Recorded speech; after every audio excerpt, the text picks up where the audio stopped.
Ici Radio Courtoisie, la radio libre du pays réel et de la francophonie. Vous écoutez les livres du jour Le Monde de la philosophie, dirigé par Philippe Nemo, émission préenregistrée le 23 octobre 2013, diffusée lundi 28 de 10h45 à 11h45. Ils sont diffusés en différé dans l'après-midi de 14h à 15h, mardi 29 de 6h à 7h, samedi 2 novembre de 10h45 à 11h45, puis à la demande sur le site internet de Radio Courtoisie. Ces livres du jour sont réalisés par Franck. N'oubliez pas que Radio Courtoisie est une radio culturelle associative. Afin de sauvegarder une indépendance absolue, Radio Courtoisie refuse toute ressource publicitaire. Radio Courtoisie ne vit que grâce à ses auditeurs. Aidez-nous à demeurer libres, adhérez à notre association. Pour cette année, la cotisation minimum est de 40 €. Envoyez votre chèque à Radio Courtoisie, 61 boulevard Murat, 75 016, Paris. Attention, exceptionnellement, vous ne pourrez pas intervenir au cours de cette émission, mais vos courriers seront toujours les bienvenus. Notez bien notre adresse, Radio Courtoisie, 61 boulevard Murat, 75 016, Paris.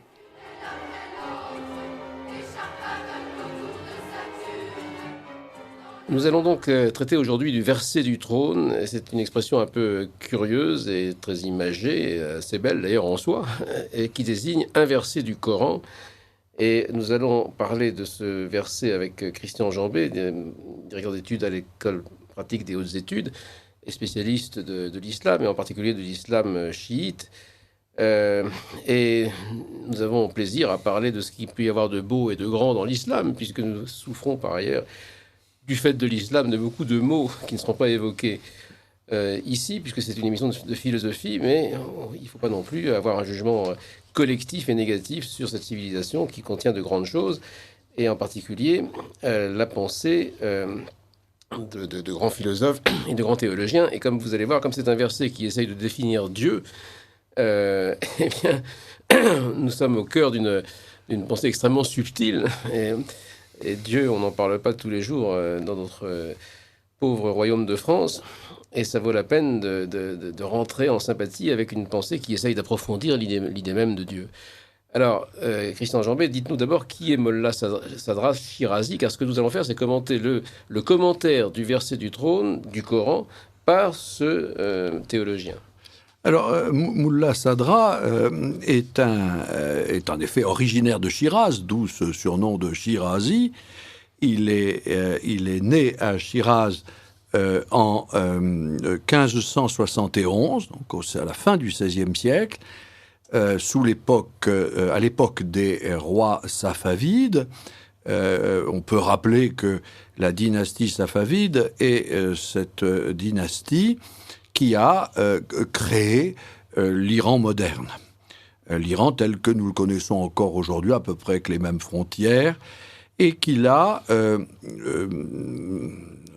unifié sur le plan politique, mais aussi sur le plan religieux. On identifie très souvent Iran et chiisme. C'est faux.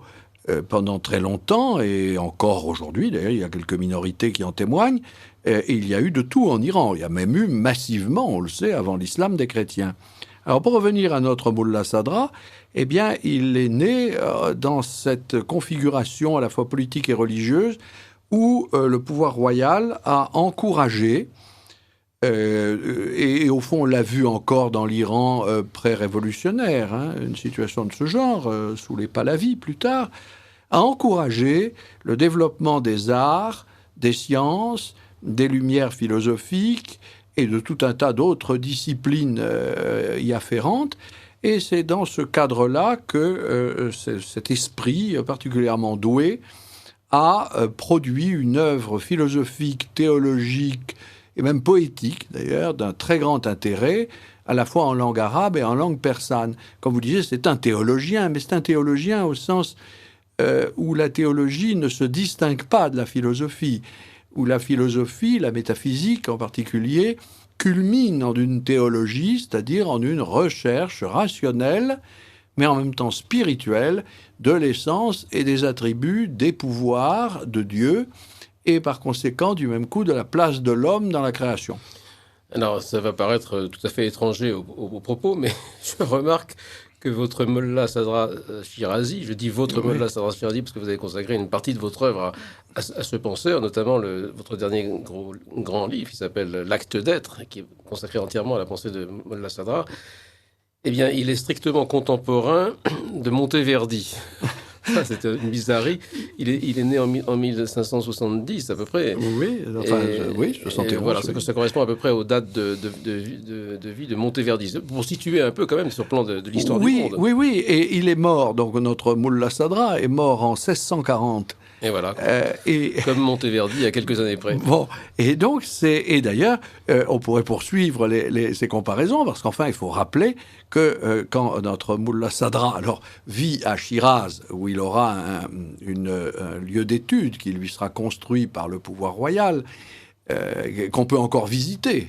Ceux qui vont à Shiraz peuvent visiter l'école, la madrasa, extrêmement majestueuse, qui fut le lieu d'enseignement de ce Sadra.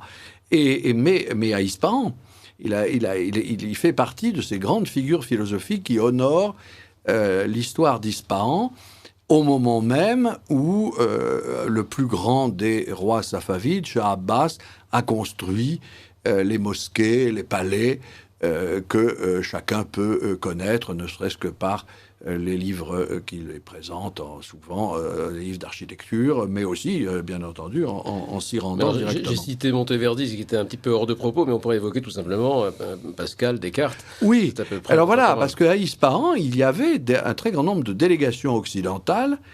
C'est un esprit, bien sûr, un musulman, philosophe, un théologien, mais c'est un esprit qui appartient au temps moderne, même si son œuvre n'est pas tout à fait comparable à celle d'un Pascal ou d'un Spinoza ou d'un Descartes.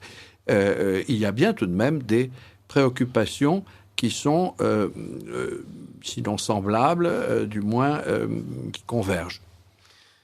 Alors, partons tout de suite, commençons sur des chapeaux de roue, si j'ose dire, parce que votre Mollah Sadra, dont on va s'intéresser à son œuvre d'exégète, puisqu'il a commenté le Coran, et il a commenté très longuement des versets très courts du Coran, preuve de la densité des dits versets.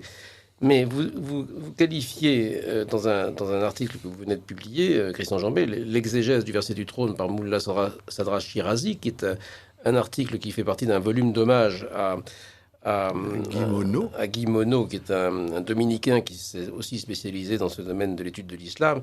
Bien, et donc, vous annoncez dans votre article que vous allez parler du commentaire du verset du trône, mais vous rappelez quand même, avant de commencer, que Mullah Sadra peut se caractériser, au fond, par trois grandes dimensions. La priorité de l'exister sur toute essence qu'il exprime, l'unité graduée de l'être humain depuis Dieu, l'unité graduée de l'être depuis Dieu jusqu'à la matière, et la dynamique du mouvement essentiel de la vie qui naît en Dieu, descend au profond des abîmes pour remonter à son origine. Alors, est-ce que, avant que nous entrions en matière, vous pourriez nous dire quelque chose sur chacun de ces 3 points, parce qu'ils sont très, très excitants tous les 3. Alors, j'ai essayé de définir ainsi les caractéristiques essentielles de sa philosophie et ce qui en fait une philosophie d'intérêt universel, indépendamment de son inscription théologique dans l'islam. D'abord, il a produit en effet, mais de manière très développée, les conséquences rationnelles de ce qui, selon lui, est une évidence à la fois pour la raison et même pour le sentiment, qui est que l'acte même d'être, l'acte d'exister, est prioritaire dans toute forme de réalité. Et pour illustrer la chose très simplement, avant d'être un homme, je suis. Je suis, j'existe. Et mon humanité est à la fois, bien sûr, ce qui constitue mon essence, mais c'est aussi ce qui constitue d'une certaine manière ma limite. Puisque, étant un homme, je ne suis pas un ange, a fortiori, je ne suis pas Dieu. Et donc, dans l'infinité de l'être, je reçois là une détermination qui est une finitude, qui est aussi, bien sûr, éventuellement une forme de réalité, mais qui est une réalité seconde.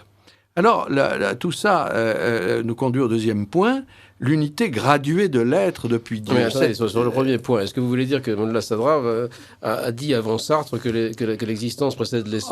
Ah, coup sûr, oui, c'est vraiment, absolument. L'existence est ce dont toute intuition et même la raison nous montrent qu'elle est absolument première. Et ce qui vous fera plaisir, j'imagine, l'existence, c'est la liberté fondamentale du réel. C'est-à-dire que le réel est existence et liberté, c'est-à-dire que l'existence n'est pas en elle-même déterminée par telle ou telle limitation. Ben oui, parce que essentielle. vous avez dit que l'homme avait une essence et que cette essence le déterminait et le limitait.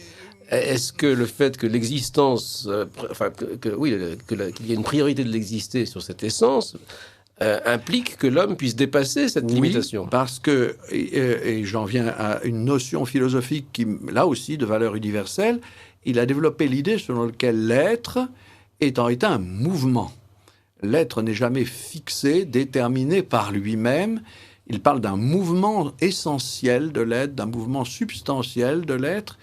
Et si l'être est mouvement, cela veut dire que dans l'homme, chacun d'entre nous, car l'homme, c'est une abstraction, mais en chaque homme singulier, il y a d'une part ce mouvement de l'être qui est un mouvement perpétuel de dépassement, de perfectionnement, je reprends les propres termes de l'auteur, d'élévation, d'ascension, évidemment une ascension en droit infini. Et d'autre part, il y a les limitations matérielles, corporelles, qui sont liées à l'essence de l'homme. L'homme est un animal. L'homme est un vivant qui a une durée bien déterminée d'existence physique. Mais dans sa dimension métaphysique, c'est-à-dire dans son acte d'exister, il y a cette liberté foncière, cette spontanéité qui n'est rien d'autre d'ailleurs que celle de Dieu. Là, il faudrait évidemment aller au terme même de la démarche de notre auteur. Selon lui, il n'y a dans l'être que Dieu. Dieu est l'essence de Dieu et toute chose, écrit-il. Mais toute chose en tant qu'elle émane de Dieu, qu'elle en procède et qu'elle en manifeste un éclat de liberté, de spontanéité créatrice. On pourrait reprendre vraiment la notion d'évolution créatrice. Il y a beaucoup de parallèles qu'on pourrait faire entre notre auteur et Bergson. Mais évidemment, ça signifie qu'il y a du coup une mission éthique de chaque homme qui est de progresser, de se perfectionner, mais comme tout être, hein, parce que le végétal tend vers l'animal, l'animal progresse vers l'homme, et l'homme progresse vers les anges et vers Dieu. Toute la création est conçue par notre auteur comme une sorte d'ascension permanente depuis le minéral jusqu'à Dieu. Alors justement, c'est le second point, hein, c'est la seconde dimension que nous avions citée parmi les grandes dimensions de la pensée de Mullah Sadra. Le second point, c'est l'unité graduée de l'être depuis Dieu jusqu'à la matière. Bon, on peut peut-être parler du troisième en même temps, puisque du coup, l'être émane de Dieu, et ensuite il y a une dynamique. Voilà. Du mouvement essentiel de la vie, je relis la formule, qui naît en Dieu, descend au profond des abîmes pour remonter à son origine. Oui, né en Dieu, puisque Dieu est au-delà de l'être, parce qu'il est ineffable et qu'il est tellement parfait qu'il est au-delà même de la perfection.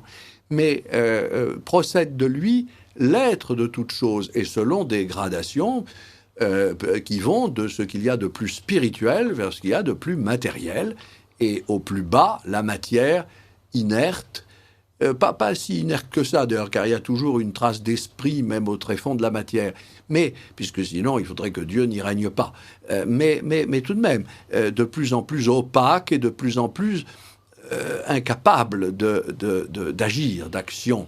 La matière en tant que matière est simplement un réceptacle. Mais ce même être qui descend, alors là il y a toute une dramaturgie, y compris la chute, une descente qui est aussi éventuellement une chute, pour l'homme par exemple, qui était plus parfait avant sa chute, dans la chute d'Adam qu'il ne l'est après, mais cette descente et cette chute prélude toujours à une remontée. Et donc, si nous partons maintenant d'en bas et non plus d'en haut, eh bien tout être tend non pas à persévérer dans son être seulement, mais à aller vers une perfection plus haute. Et dit-il, dans des textes que je cite de mémoire, la motion libératrice qui est celle de l'être n'est autre